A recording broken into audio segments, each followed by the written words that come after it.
Baix Llobregat, 486 quilòmetres quadrats, un paisatge molt transformat per la indústria, els serveis i el creixement demogràfic.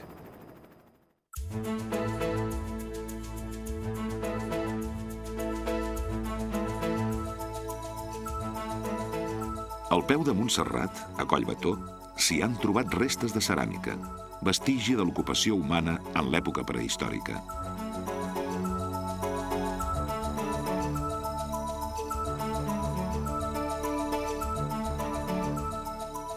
Olesa i Esparreguera competeixen econòmicament i culturalment. Tant l'una com l'altra han fet populars les representacions de la passió.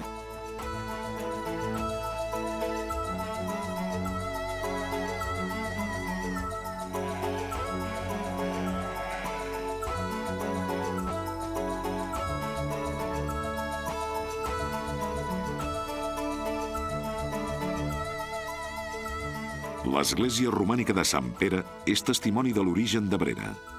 Sant Esteve Ses Rovires s'obre cap al Penedès.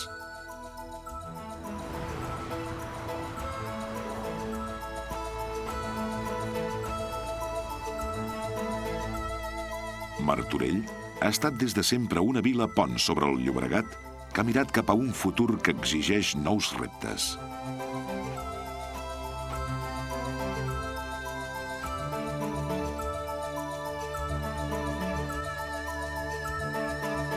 Totes aquestes poblacions han crescut mirant cap a Barcelona, com ja va percebre Arthur Young al segle XVIII. Trobem un gran nombre de carros i de carruatges tirats per vells animals. Tot denota la proximitat d'una gran ciutat.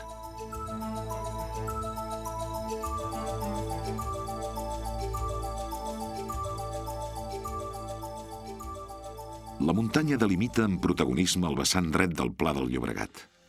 Combina la història dels castells amb la bellesa de les esglésies romàniques, com la de Sant Ponç de Corbera, i amb les modernes zones residencials.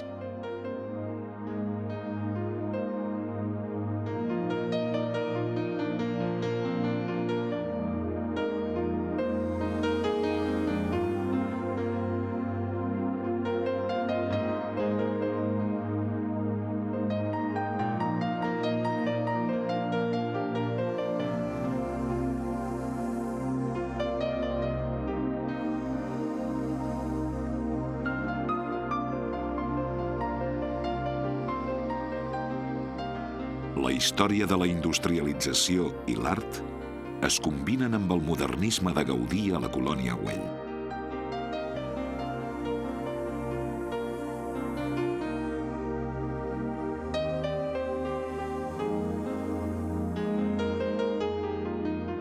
Al centre de la comarca, les poblacions pròsperes del Pla del Llobregat apleguen noves propostes lúdiques i culturals, al temps que mantenen una agricultura dinàmica i una forta embranzida industrial.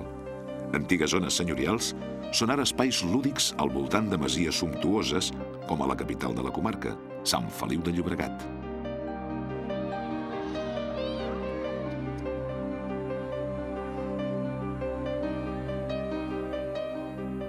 A Esplugues, a l'antic Mas Colomer, hi ha el convent de Santa Maria de Montsió. S'hi va traslladar el claustre gòtic de l'anterior convent de Barcelona i Domènec i Montaner hi va fer les obres d'adaptació a principis del segle XX. Reptes urbanístics s'han convertit en originals propostes artístiques, com el Walden Set de Ricard Bofill a Sant Just d'Esvern.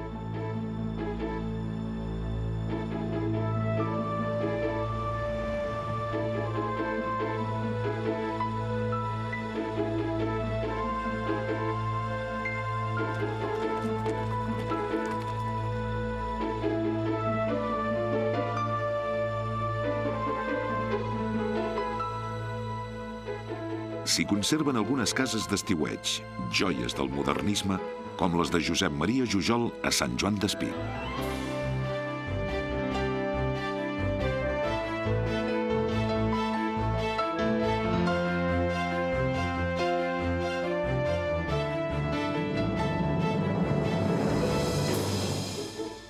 La història s'obre també a la ciutadania amb espais recuperats a Cornellà de Llobregat.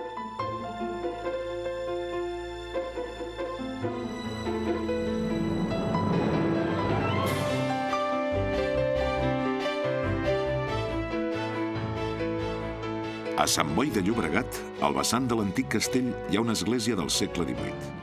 En la tomba de Rafael Casanova s'hi va celebrar el 1976 el primer acte públic després del 1939 per commemorar l'11 de setembre.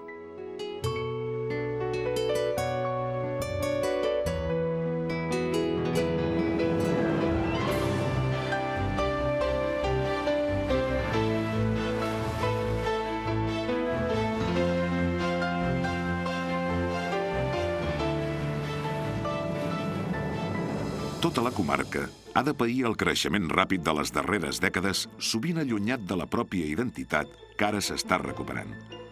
Aquest dinamisme els dona una nova fesomia atenta a les exigències dels serveis econòmics, culturals i ciutadans.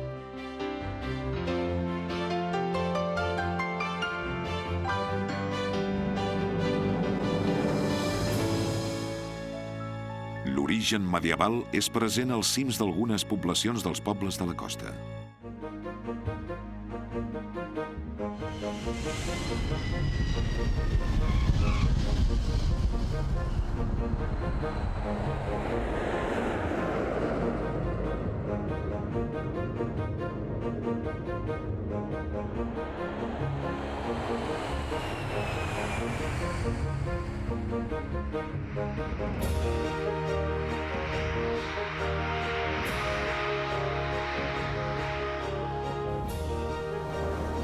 El desenvolupament socioeconòmic i el respecte pel paratge natural tan ric del delta del Llobregat ens permet recordar uns versos de Joaquim Rubió i Ors, lo gaiter del Llobregat. Si et prometés un rei moro, perles riques i galanes, i sonarem de sultanes, i son palau encantat, gentil gaiter, oblidaries tairosa i fresca cabanya? Ton llit de roses, que banya lo caudalós Llobregat?